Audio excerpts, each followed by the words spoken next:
Y bueno, ya está con nosotros nuestro queridísimo doctor Eguíbar. Doctor, ¿cómo está? Muy buenos días. ¿Cómo estás, Ricardo? Muy buenos días. Te vi ayer muy enfiestado en administración.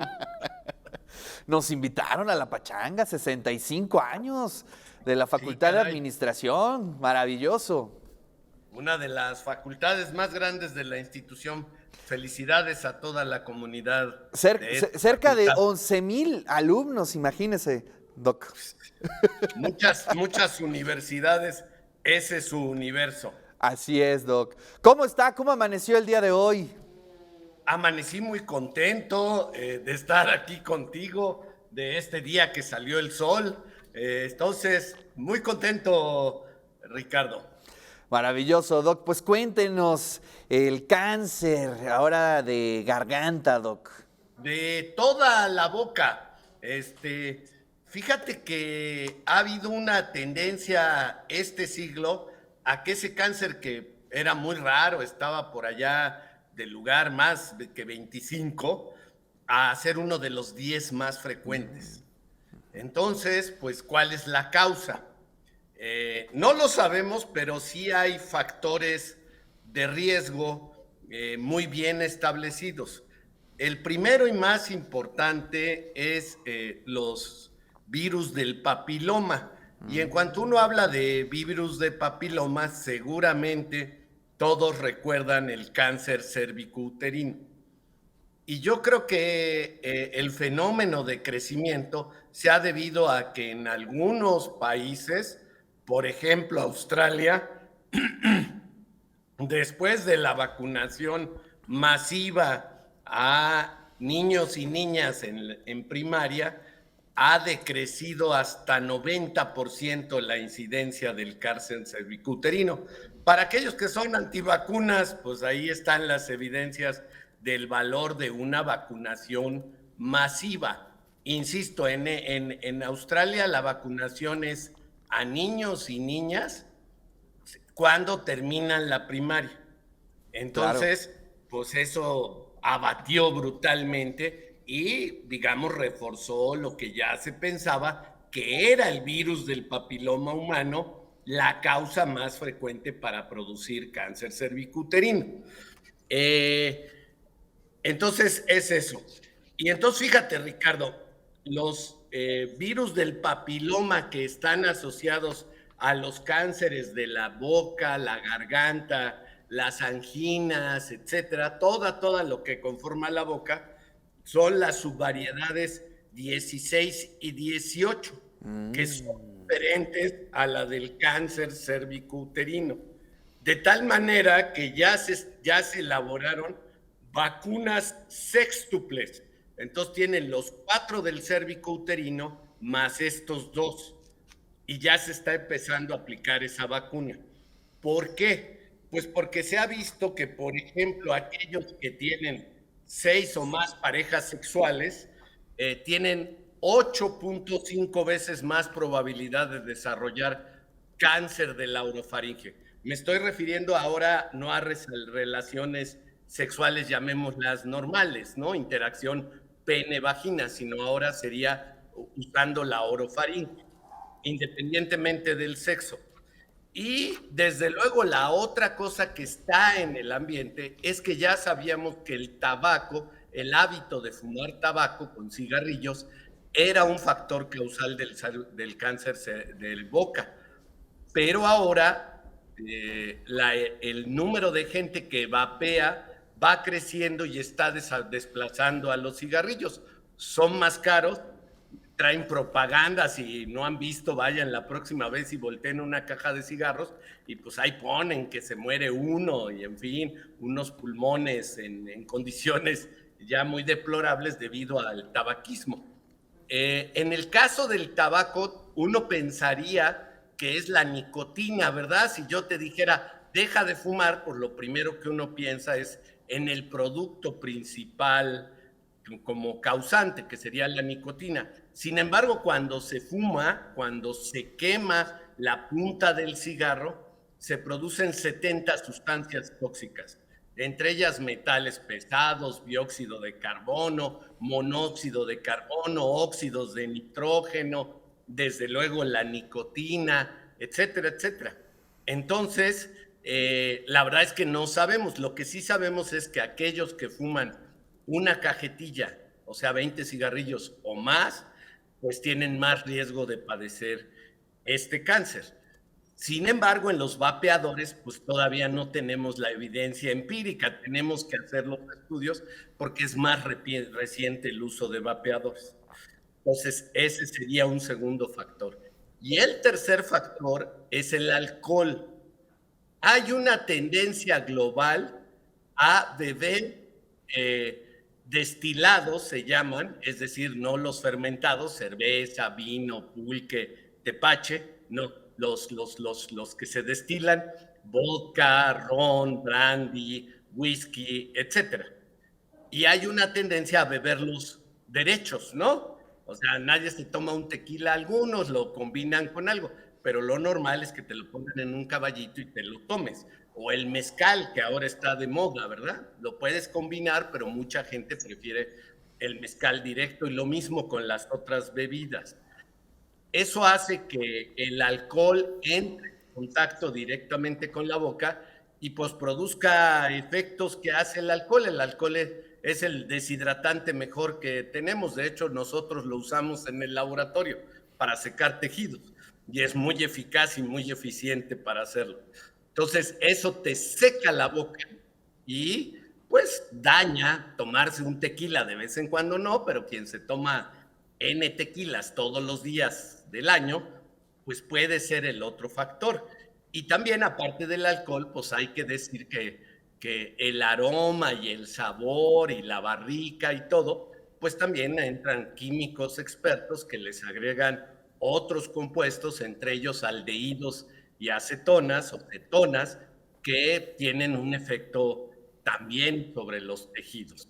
Entonces, esos son los tres factores que se están asociando y que se encuentran actualmente siendo estudiado. Y vuelvo a reiterar, el siglo pasado, el cáncer de la boca, vamos a llamar orofaringio, la faringe, la laringe, las amígdalas, el paladar, toda esa zona estaba más allá del lugar 25 como cáncer. Hoy está entre los 10 primeros. Y dado que aquí tenemos una enorme población joven, pues tener cuidado particularmente si se tienen múltiples parejas sexuales, pues tener el cuidado de usar preservativo, igual que cuando se tienen relaciones sexuales. Tener poco contacto con los genitales de otra persona, pues es un mecanismo de protección, o hacer la práctica de un sexo más seguro, ¿no? Con el uso de preservativos ahora para hacer sexo oral, porque pues está esto como una preocupación ya de la comunidad médica mundial. Eso era el tema que quería traer hoy, sobre todo, reitero, porque nosotros tenemos una población joven y pues es muy importante que estén informados para que podamos hacer medidas de prevención.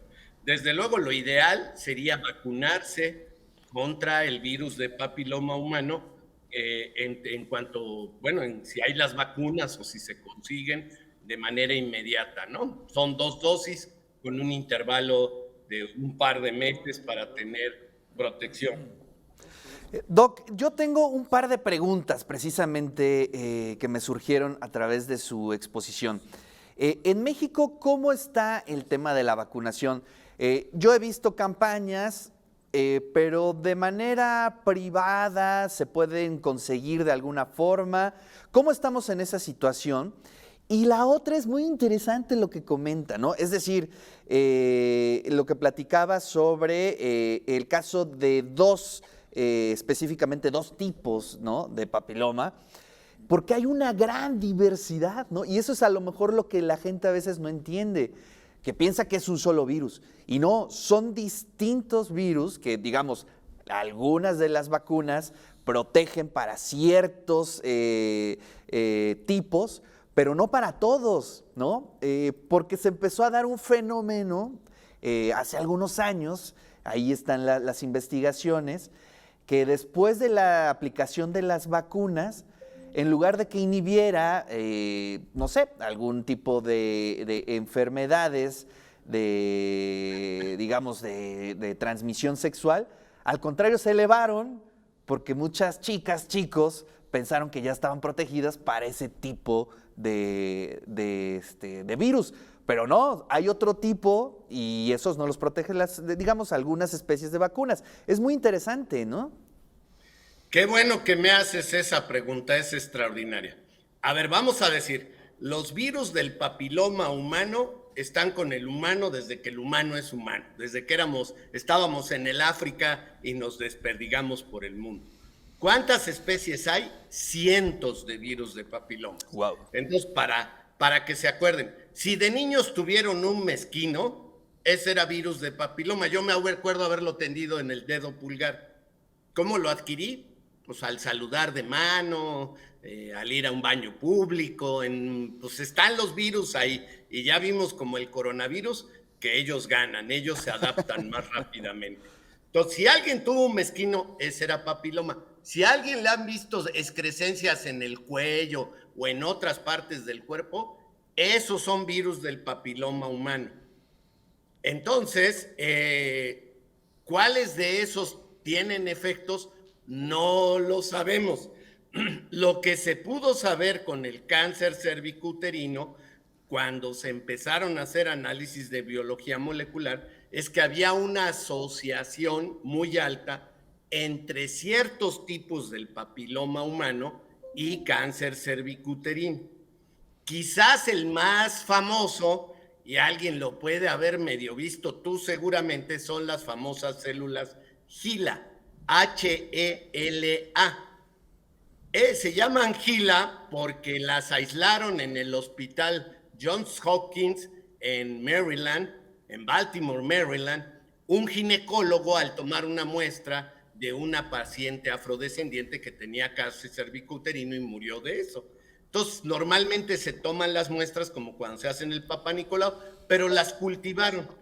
Hasta el día de hoy son las únicas células inmortales que se conocen. ¿Qué quiere decir que son inmortales?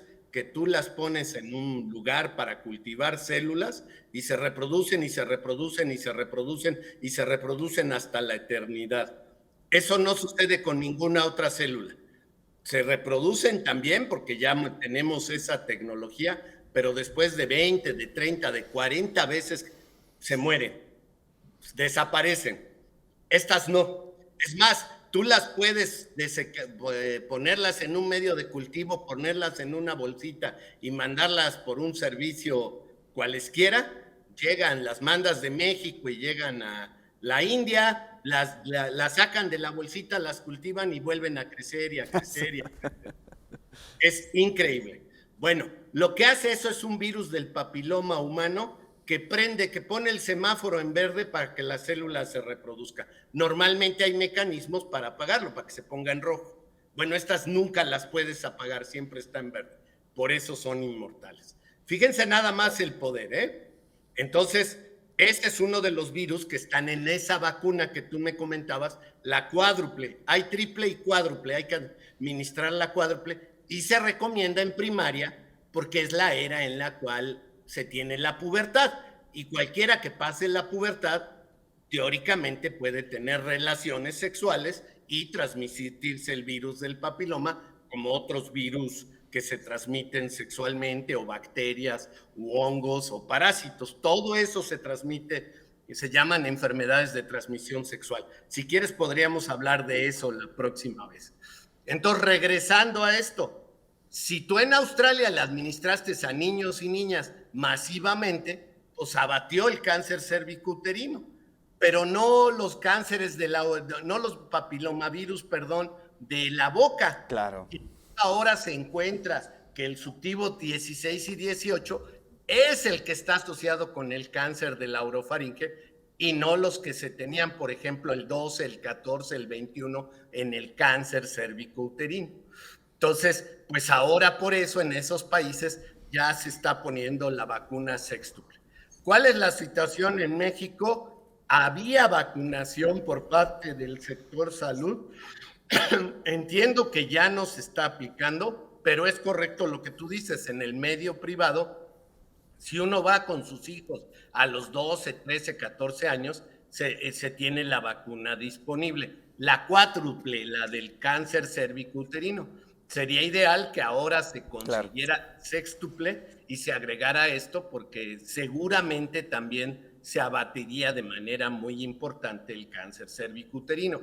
Y tú dijiste una palabra clave: no porque te vacunes ya no te va a dar. Lo que quiere decir es que ya tienes un mecanismo de defensa.